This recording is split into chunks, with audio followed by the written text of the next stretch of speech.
চলে আসলাম স্ট্রবেরি যে বাগানে। মাশাআল্লাহ অনেক সুন্দর এবং দেখতেও সুন্দর লাগে, পাড়তেও সুন্দর লাগে। দিয়ে গাছ থেকে পাড়ছি ২ টি হাতে এবং থইছি। আর এদিকে দিয়া অনেকগুলা স্ট্রবেরি ফাড়া হয়ে গেছে। এইজন্য পাকা দেখা যাচ্ছে জারের মাঝে। আর এদিকে দিয়া স্ট্রবেরির সপ্তাহ হইছে দেখেন। মাশাআল্লাহ সব লাল টকটকা, অনেক সুন্দর। দেখতেও সুন্দর লাগে এবং খাইতেও সুন্দর। আপনারা জানেন স্ট্রবেরি হইছে একটা সুস্বাদু খাবার।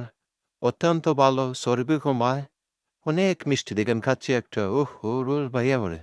লাল একবারে রক্তর মতো।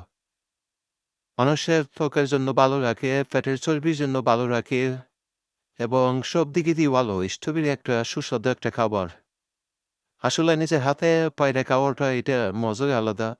এটা আপনাদেরকে বোঝানির মতো ভাষা নাই। দেখেন খাচ্ছি আরেকটা। আরেকটা মুখে নিচ্ছে, ওহহো! অসাধারণ মিষ্টি।